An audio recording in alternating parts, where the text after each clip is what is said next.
कहते हैं खून के रिश्ते कभी जुदा नहीं होते, कभी अलग नहीं होते। यद्यपि उनमें कितना भी बैर हो, कितना भी उनमें कटता हो, लेकिन एक समय ऐसा आता है जब सारा परिवार, सारे खून के रिश्ते एक तरफ हो जाते हैं और सारी दुनिया एक तरफ। तो जो ये कहानी है वैर का अंत, इसमें इन्हीं खून के रिश्तों के क्या मायने हैं और क्या सही मायने होने चाहिए, उसी का आदर्श प्रस्तुतिकरण जो किया गया है वह बहुत ही प्रेरणादायी है। नमस्कार, मैं हूं प्रज्ञा रश्मि और स्वागत है आप सभी का हमारे YouTube चैनल हिंदी ज्ञान वाहिनी पर। मुंशी प्रेमचंद की सर्वश्रेष्ठ कहानियों की श्रृंखला में आज हम लेकर के आए हैं उनकी अगली कहानी वैर का अंत। तो आइए सुनते हैं कहानी वैर का अंत। रामेश्वर राय अपने बड़े भाई के शव को खाट से नीचे उतारते हुए छोटे भाई से बोला, तुम्हारे पास कुछ रुपए हो तो लाओ, दाह की या क्रिया की फिक्र करें, मैं तो बिल्कुल खाली हाथ हूं। छोटे भाई का नाम विश्वेश्वराय था। वह एक जमींदार का कारिंदा था। आमदनी अच्छी थी। बोला, आधे रुपए मुझसे ले लो और आधे तुम निकालो। रामेश्वर राय ने कहा, मेरे पास तो रुपए नहीं है। विश्वेश्वराय ने कहा, तो फिर इनके हिस्से का खेत रेहन रख दो। रामेश्वर राय ने कहा, तो जाओ, ठीक है, कोई महाजन ठीक करो, देर न लगे। विश्वेश्वराय ने अपने एक मित्र से कुछ रुपए उधार लिए। उस वक्त का काम चला। पीछे फिर कुछ रुपए लिए, खेत की लिखा पढ़ी कर दी। कुल 5 बीघे जमीन थी। 300 रुपए मिले। गांव के लोगों का अनुमान है कि क्रियाकर्म में मुश्किल से 100 रुपए उठे होंगे, पर विश्वेश्वराय ने षोडशी के दिन 301 रुपए का लेखा भाई के सामने रख दिया।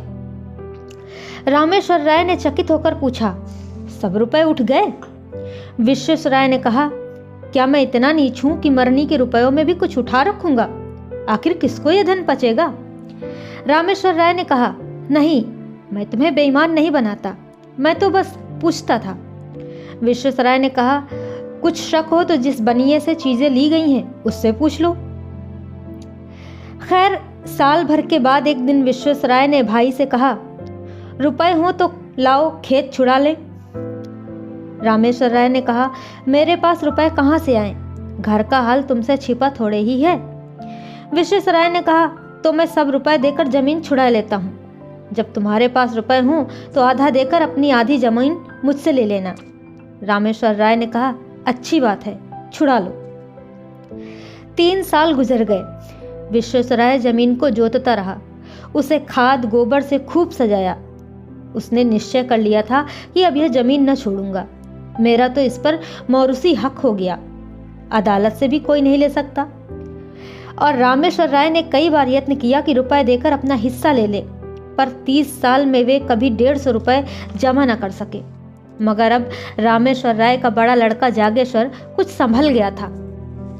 वह गाड़ी लादने का काम करने लगा था और इस काम में उसे अच्छा नफा भी होता था। उसे अपने हिस्से की रात दिन चिंता लगी रहती थी।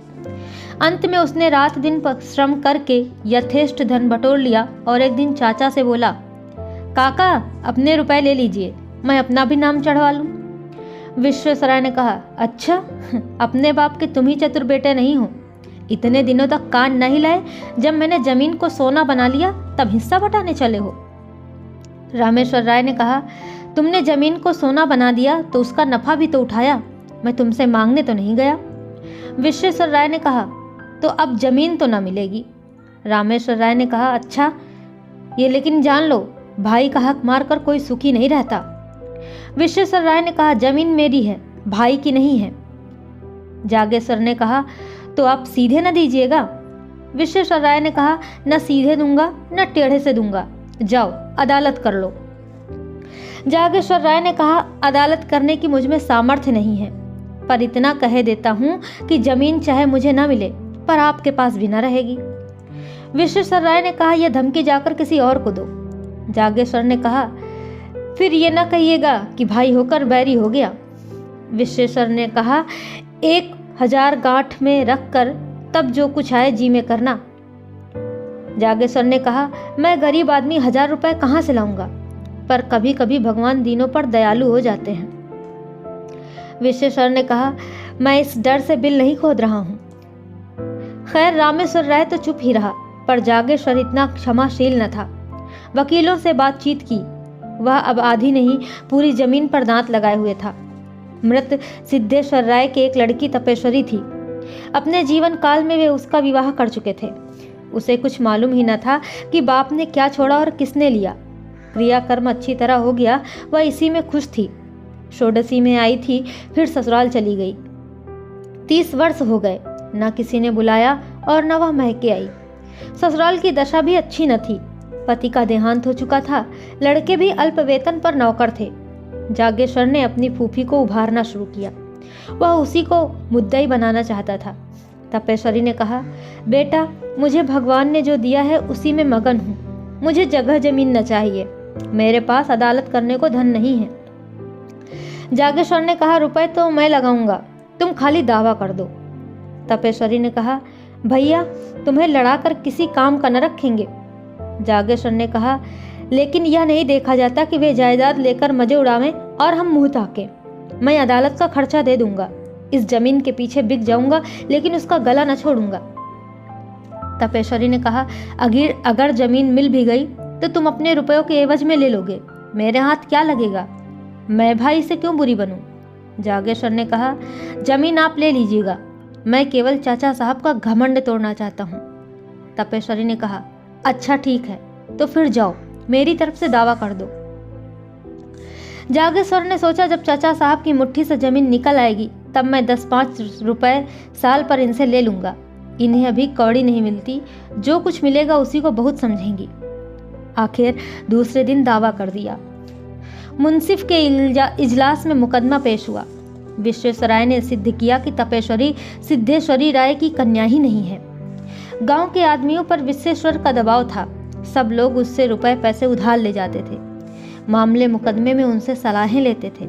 सब ने अदालत में बयान किया कि हम लोगों ने कभी भी तपेश्वरी को नहीं देखा। सिद्धेश्वर के कोई लड़की ही न थी। जागेश्वर ने बड़े बड़े वकीलों से पैरवी कराई, बहुत धन खर्च किया, लेकिन मुंसिफ ने उसके विरुद्ध फैसला सुनाया।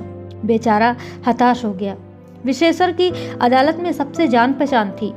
जागेश्वर को जिस काम के लिए मुट्ठियों रुपए खर्च करने पड़ते थे, विश्वेश्वर उसे मुरव्वत में करा लेता था। अब जागेश्वर ने अपील करने का निश्चय किया। रुपए न थे, गाड़ी बैल भी बेच डाले। अपील हुई, महीनों मुकदमा चला। बेचारा सुबह से शाम तक कचहरी के अमलों और वकीलों की खुशामद किया करता। रुपए भी उठ गए, महाजनों से ऋण लिया। अब की उसकी डिग्री हो गई। 500 का बोझ सिर पर हो गया था, पर अब जीत ने आंसू पोंछ दिए। विश्वेश्वर राय ने हाई कोर्ट में अपील की। जागेश्वर को अब कहीं से रुपए न मिले। विवश होकर अपने हिस्से की जमीन रेहन रखी। फिर घर बेचने की नौबत आई। यहाँ तक कि स्त्रियों के गहने भी बिक गए। अंत में हाई कोर्ट से भी उसकी जीत हो गई। आनंदोत्सव में बची खुची पूंजी भी निकल गई। 1000 पर पानी फिर गया। लेकिन हाँ, संतोष यही था कि ये 5 बीघे मिल गए। तपेश्वरी क्या इतनी निर्दयी हो जाएगी कि थाली मेरे सामने से खींच लेगी? लेकिन खेतों पर अपना नाम चढ़ते ही तपेश्वरी की भी नीयत बदली। उसने एक दिन गांव में आकर पूछताछ की तो मालूम हुआ कि 5 बीघे 100 रुपए में उठ सकते हैं। लगान केवल 25 रुपए था। 75 रुपए साल का नफा था। इस रकम ने उसे विचलित कर दिया। उसने असामियों को बुलाकर उनके साथ जमीन का बंदोबस्त कर दिया। जागेश्वर राय हाथ मलता रह गया। आखिर उससे रहा न गया। बोला, फूफी जी, आपने जमीन तो दूसरों को दे दी, अब मैं कहाँ जाऊं? तपेश्वरी ने कहा, बेटा, पहले अपने घर में दिया जलाकर तब मस्जिद में जलाते हैं। इतनी जगह मिल गई तो मैके से नाता हो गया, नहीं तो भला कौन पूछता? जागेश्वरी ने कहा, मैं तो उजड़ गया। तपेश्वरी ने कहा, जिस लगान पर और लोग ले रहे हैं उसमें 2-4 रुपए कम करके तुम ही क्यों नहीं ले लेते? जागेश्वर राय ने कहा, मैं ऐसा समझता तो इस झगड़े में ही ना पड़ता। तपेश्वरी तो 2-4 दिन में विदा हो गई, लेकिन रामेश्वर राय पर वज्रपात सा हो गया। बुढ़ापे में मजदूरी करनी पड़ी। मान मर्यादा से हाथ धोया, रोटियों के लाले तक पड़ गए। बाप बेटे दोनों प्रातःकाल से संध्या तक मजदूरी करते, तब कहीं आग जलती। दोनों में बहुधा तकरार हो जाती। रामेश्वर राय सारा अपराध बेटे के सिर रखता। जागेश्वर कहता, आपने मुझे रोका होता तो मैं क्यों इस विपत्ति में फंसता। उधर विश्वेश्वर राय ने महाजनों को उकसा दिया। साल भर भी न गुजरने पाया था कि बेचारे निराधार हो गए। जमीन निकल गई, घर नीलाम हो गया, 10-20 पेड़ थे वे भी नीलाम हो गए। 24 जी डूबे तो ना बने, दरिद्र जरूर हो गए। इस पर विश्वेश्वराय के ताने और भी गजब ढाते। यह विपत्ति का सबसे नोकदार कांटा था, आतंक का सबसे निर्दय आघात था। 2 साल तक इस दुखी परिवार ने जितनी मुसीबतें झेली यह उन्हीं का दिल जानता है। कभी पेट भर भोजन न मिला। हाँ, इतनी आन थी कि नीयत नहीं बदली। दरिद्रता ने सब कुछ किया पर आत्मा का पतन न कर सकी। कुल मर्यादा में आत्मरक्षा की बड़ी शक्ति होती है। एक दिन संध्या समय दोनों आदमी बैठे आग ताप रहे थे कि सहसा एक आदमी ने आकर कहा, ठाकुर चलो, विश्वेश्वराय तुमको बुलाते हैं। रामेश्वर ने उदासीन भाव से कहा, मुझे क्यों बुलावेगा? मैं उसका कौन होता हूँ? क्या फिर से कोई उपद्रव खड़ा करना चाहता है? इतने में दूसरा आदमी दौड़ा हुआ आकर बोला, ठाकुर जल्दी चलो, विश्वेश्वराय की दशा अच्छी नहीं है। विश्वेश्वराय को इधर कई दिनों से खांसी बुखार की शिकायत थी, लेकिन शत्रुओं के विषय में हमें किसी अनिष्ट की शंका नहीं होती। रामेश्वर और जागेश्वर कभी कुशल समाचार भी पूछने न गए। कहते, उनसे क्या हुआ है? अमीरों को धन का रोग होता है। जब आराम करने को जी चाहा पलंग पर लेट रहे, दूध में साबूदाना उबालकर मिश्री मिलाकर खाया और फिर उठ बैठे। विश्वेश्वराय की दशा अच्छी नहीं है, यह सुनकर भी दोनों जगह से न हिले। रामेश्वर राय ने कहा, दशा को क्या हुआ है? आराम से पड़ा बातें तो कर रहा है। जागेश्वर ने कहा, किसी वैद्य हकीम को बुलाने भेजना चाहते होंगे, शायद बुखार तेज हो गया हो। रामेश्वर राय ने कहा, यहाँ किसे इतनी फुर्सत है? सारा गांव तो उसका हितू है, जिसे चाहे भेज दे। जागेश्वर ने कहा, लेकिन हर्ज ही क्या है, जाकर सुनाऊं। रामेश्वर ने कहा, जाकर थोड़े उपले बटोर लाओ, चूल्हा जले फिर जाना। ठाकुर सुहाती करनी आती तो आज यह दशा न होती। जागेश्वर ने टोकरी उठाई और हाट की तरफ चला कि इतने में विश्वेश्वर राय के घर से रोने की आवाजें आने लगी। उसने टोकरी फेंक दी और दौड़ा हुआ चाचा के घर में जा पहुंचा। देखा तो लोग उन्हें चारपाई से नीचे उतार रहे थे। जागेश्वर को ऐसा जान पड़ा मेरे मुख में कालिख लग गई हुई है। वह आंगन से दालान में चला आया और दीवार में मुंह छिपाकर रोने लगा। युवावस्था आवेशमय होती है, क्रोध से आग हो जाती है तो करुणा से पानी भी हो जाती है। विश्वेश्वर राय के 3 बेटियां थीं, उनके विवाह हो चुके थे। 3 पुत्र थे, वे अभी छोटे थे। सबसे बड़े की उम्र 10 वर्ष से अधिक न थी। माता भी जीवित थी। खाने वाले तो 4 थे, लेकिन कमाने वाला कोई न था। देहात में जिसके घर में दोनों जून चूल्हा जले वह धनी समझा जाता है। उसके धन का अनुमान करने में भी अत्युक्त से काम लिया जाता है। लोगों का विचार था कि विश्वेश्वर राय ने हजारों रुपए जमा कर लिए हैं, पर वहां वास्तव में कुछ न था। आमदनी पर सबकी निगाह रहती है, खर्च को कोई नहीं देखता। उन्होंने लड़कियों के विवाह खूब दिल खोल कर किए थे। भोजन वस्त्र में, मेहमानों और नातेदारों के आदर सत्कार में उनकी सारी आमदनी गायब हो जाती थी। अगर गांव में अपना रौब जमाने के लिए 200-400 रुपए का लेन देन कर लिया था तो कई महाजनों का कर्ज भी था। यहाँ तक कि छोटी लड़की के विवाह में अपनी जमीन भी गिरों रख दी थी। साल भर तक तो विधवा ने ज्यों त्यों करके बच्चों का भरण पोषण किया, गहने बेचकर काम चलाती रही। पर जब यह आधार भी न रहा तब कष्ट होने लगा। निश्चय किया कि तीनों लड़कों को तीनों कन्याओं के पास भेज दूं। रही अपनी जान तो उसकी क्या चिंता, 3 जून भी पाव भर आटा मिल जाएगा तो दिन कट जाएंगे। लड़कियों ने पहले तो भाइयों को प्रेम से रखा, किंतु 3 महीने से ज्यादा कोई न रख सकी। उनके घर वाले चिढ़ते थे और अनाथों को मारते थे। लाचार होकर माता ने लड़कों को बुला लिया। छोटे छोटे लड़के दिन दिन भर भूखे रह जाते। किसी को कुछ खाते देखते तो घर में जाकर माँ से मांगते, फिर माँ से मांगना भी छोड़ दिया। खाने वाले ही के सामने जाकर खड़े हो जाते और क्षुधित नेत्रों से देखते। कोई तो मुट्ठी भर चवेना निकाल कर दे देता, लेकिन प्रायः लोग दुत्कार देते थे।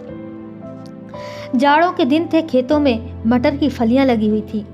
एक दिन तीनों लड़के एक खेत में घुसकर मटर उखाड़ने लगे। किसान ने देख लिया, दयावान आदमी था। खुद एक बोझा मटर उखाड़कर विश्वेश्वर राय के घर पर लाया और ठकुराइन से बोला, काकी लड़कों को डांट दो, किसी के खेत में ना जाया करें। जागेश्वर राय उसी समय अपने द्वार पर बैठा चिलम पी रहा था। किसान को मटर लाते देखा। तीनों बालक पिल्लों की भांति पीछे पीछे दौड़े चले आते थे। उसकी आंखें सजल हो गईं। घर में जाकर पिता से बोला, चाची के पास अब कुछ नहीं रहा, लड़के भूखों मर रहे हैं। रामेश्वर राय ने कहा, तुम त्रिया चरित्र नहीं जानते, ये सब दिखावा है। जन्म भर की कमाई कहाँ उड़ गई अब? जागेश्वर राय ने कहा, अपना काबू चलते हुए कोई लड़कों को भूखा नहीं मार सकता। रामेश्वर राय ने कहा, तुम क्या जानो, बड़ी चतुर औरत है। जागेश्वर ने कहा, लोग तो हम ही लोगों को हंसते होंगे। रामेश्वर राय ने कहा, हंसी की लाज है तो जाकर छाह कर लो, खिलाओ पिलाओ है दम। जागेश्वर ने कहा, ना भर पेट खाएंगे, आधे ही पेट सही, बदनामी तो ना होगी। चाचा से लड़ाई थी, आखिर लड़कों ने हमारा क्या बिगाड़ा है? रामेश्वर राय ने कहा, वह चुड़ैल तो अभी जीती है ना। जागेश्वर राय चला गया। उसके मन में कई बार यह बात आई थी कि चाची की कुछ सहायता किया करूं, पर उनकी जली कटी बातों से डरता था। लेकिन आज से उसने एक नया ढंग निकाला है। लड़कों को खेलते देखता तो बुला लेता, कुछ खाने को दे देता। मजूरों को दोपहर की छुट्टी मिलती है। अब वह इस अवकाश के समय काम करके मजूरी के पैसे कुछ ज्यादा पा जाता। घर चलते समय खाने की कोई न कोई चीज लेता जाता और अपने घर वालों की आंख बचाकर उन अनाथों को दे देता। धीरे धीरे लड़के उससे इतने हिल मिल गए कि उसे देखते ही भैया भैया कहकर दौड़ते। दिन भर उसकी राह देखा करते। पहले माता डरती थी कि कहीं मेरे लड़कों को बहलाकर ये महाशय पुरानी अदावत तो नहीं निकालना चाहते। वह लड़कों को जागेश्वर के पास जाने और उससे कुछ लेकर खाने से रोकती, पर लड़के शत्रु और मित्र को बूढ़ों से ज्यादा पहचानते हैं। लड़के माँ के मना करने की परवाह न करते। यहाँ तक कि शनैः शनैः माता को भी जागेश्वर की सहृदयता पर विश्वास आ गया। एक दिन रामेश्वर राय ने बेटे से कहा, तुम्हारे पास रुपए बढ़ गए हैं तो 4 पैसे जमा क्यों नहीं करते, लुटाते क्यों फिरते हो? जागेश्वर राय ने कहा, मैं तो एक एक कौड़ी की किफायत करता हूँ। रामेश्वर राय ने कहा, जिन्हें अपना समझ रहे हो वे एक दिन तुम्हारे शत्रु होंगे। जागेश्वर राय ने कहा, आदमी का धर्म भी तो कोई चीज है, पुराने वैर पर एक परिवार को भेंट नहीं कर सकता। मेरा बिगड़ता ही क्या है, यही ना, रोज घंटे 2 घंटे और मेहनत करनी पड़ती है। यह सुनकर रामेश्वर राय ने मुंह फेर लिया। जागेश्वर घर में गया तो उसकी स्त्री ने कहा, अपने मन की ही करते हो, चाहे कोई कितना ही समझाए। आदमी पहले अपने घर में दिया जलाता है। जागेश्वर ने कहा, लेकिन यह भी तो उचित नहीं कि अपने घर में दिया की जगह मोमबत्तियां जलाएं और मस्जिद को अंधेरा ही छोड़ दे। स्त्री ने कहा, मैं तुम्हारे साथ क्या पड़ी, मानो कुएं में गिर पड़ी। जाने कौन सा सुख देते हो, गहने उतार लिए, अब सांस भी नहीं लेते। जागेश्वर ने कहा, मुझे तुम्हारे गहने से भाइयों की जान ज्यादा प्यारी है। यह सुनकर स्त्री ने मुंह फेर लिया और बोली, वैरी की संतान कभी अपनी नहीं होती है। जागेश्वर ने बाहर जाते हुए उत्तर दिया, लेकिन वैर का अंत वैरी के जीवन के साथ ही हो जाता है। और यह प्रेरणादायी कहानी यहीं पर समाप्त होती है। आशा करते हैं आपको जरूर अच्छी लगी होगी। अभी तक की कहानी अगर आपने नहीं सुनी है तो हमारे चैनल की प्लेलिस्ट में जाएं, वहाँ पर मुंशी प्रेमचंद की कहानियाँ नाम से पूरी प्लेलिस्ट अपलोडेड है। आप वहाँ पर जाकर के सारी कहानियाँ सुन सकते हैं। और अभी तक आपने हमारे चैनल को सब्सक्राइब नहीं किया है तो कर दीजिए और बेल आइकन को जरूर प्रेस कर लेना, जिससे कि आपको और भी अच्छी अच्छी कहानियाँ समय पर और सबसे पहले मिल सके। बहुत बहुत धन्यवाद। नमस्कार।